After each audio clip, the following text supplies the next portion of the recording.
Saudari dan saudara yang terkasih, beberapa minggu yang lalu, di tengah-tengah ancaman perang yang dahsyat di dunia ini, di tengah-tengah malapetaka gangguan alam yang luar biasa, Bapak Paus kita, Leo ke-14, mengusulkan supaya umat Katolik pada tahun ini mengadakan suatu tahun khusus untuk memperingati hidup dan jasa dari Santo Fransiskus dari Assisi. Orangnya dari abad ke-12, orang Italia. Sepintas hidup dari Fransiskus itu mirip dengan hidup dari wanita Samaria yang bacanya baru kita dengar. Fransiskus itu seorang anak bangsawan, tapi maminya kaya raya, jual kain. Fransiskus itu tumbuh dimanja oleh orang tuanya. Dia senang dipuji oleh teman-teman sebaya. Dia hidup foya, menikmati kemewahan. Boleh katakan tujuan hidupnya adalah mencari sukses, mencari diri sendiri, menjadi orang yang besar, seorang yang mempunyai banyak fans, banyak penggemar.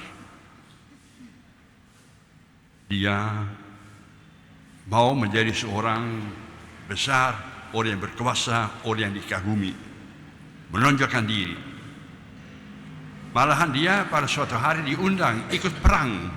Kotanya diserang oleh kota yang lain. Ada undangan, kaum muda, mari kita melawan musuh kita. Dia ikut, mau membuktikan diri. Saya seorang tentara yang gagah perkasa. Saya seorang yang bisa mengalahkan seluruh dunia. Tapi sial, rencana manusia dan rencana Allah itu berbeda sekali. Dia ditangkap oleh musuhnya, dijebloskan ke dalam penjara, gelap, kotor, bau, sendirian. Dalam keningan penjara, dia diundang mawas diri, merenungkan kembali apa sebenarnya ada tujuan hidup saya. Mau menjadi orang yang hebat, tapi sekarang menjadi sampah, dibuang di penjara yang kotor, tak berarti. Selama 1 tahun dia ada di keheningan penjara yang gelap itu. Dari situ dia akhirnya mulai mendengarkan ada bisikan, ada suara dari Tuhan. Apa yang saya cari dalam hidup saya?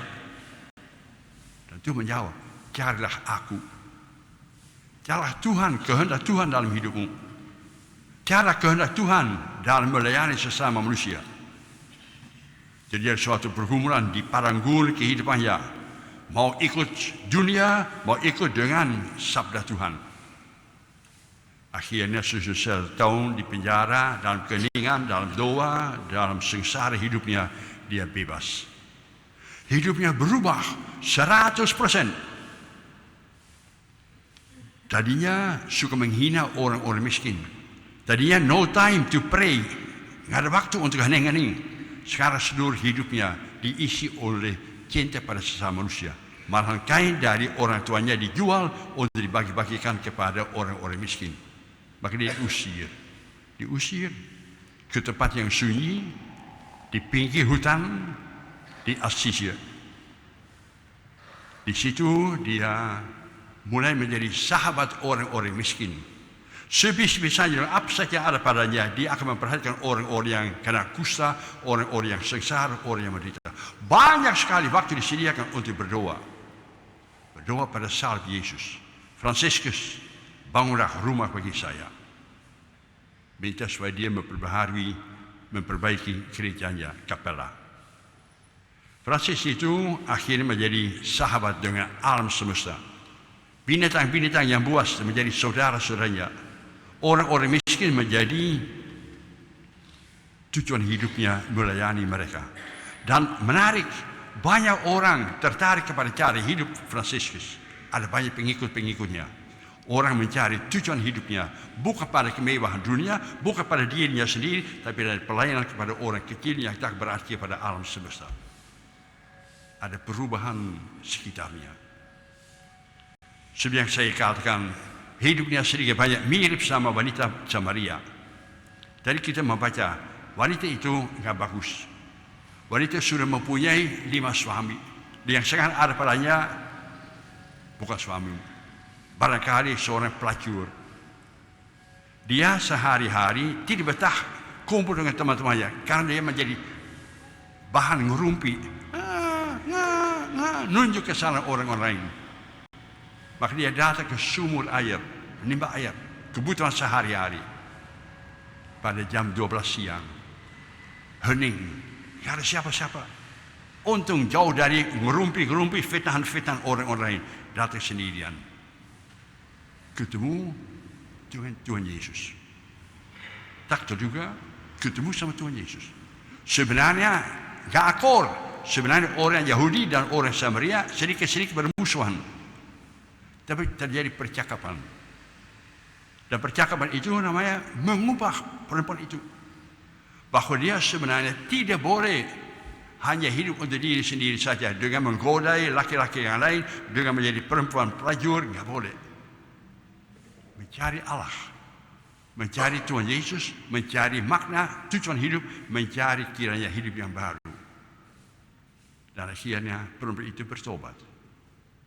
Malah dia mengajak teman-temannya, "Hayo, saya berjumpa dengan orang yang bisa mengubah hidup kita. Saya berjumpa dengan keheningan yang kiranya membawa rahmat bagi manusia untuk bertobat." Dan banyak orang Samaria datang berubah. Sekarang pertanyaan saya berbunyi, perempuan Samaria namanya siapa? Tidak tahu ya. Saya juga tidak tahu. Tidak tahu. Tapi itu berarti ada undangan mengisi namamu sendiri. Mungkin saya wanita Samaria yang mencari tujuan hidup, yang mencari keheningan, mencari Allah, mencari Tuhan Yesus. Dan mungkin Yesus itu bisa mengisi hidup kita dengan lebih baik. Maka dalam masa prapaskah ini sedikit banyak kita diundang masuk dalam keheningan hidup, masuk dalam padang gurun, mencari tujuan hidupmu. Alangkah baiknya kalau kita mau jangan tenggelam dalam kesibukan sehari-hari. Sediakan waktu untuk berdoa, untuk hening, untuk mencari kehendak Allah dalam hidupmu. Niscaya hidup kita akan berubah. Kalau kita tidak lagi hanya sibuk dengan diri sendiri, tapi kalau kita mau mencari wajah Tuhan, bisikan Tuhan, permohonan Tuhan dalam alam semesta, dalam diri orang yang susah. Bukan saya yang paling penting, pelayanan. Aku datang ke dunia ini bukan minta dilayani, tapi mau melayani. Supaya Allah terlebih dahulu selalu melayani kita senantiasa. Semoga saja kita mengisi masa probasi. Ya. Namanya siapa?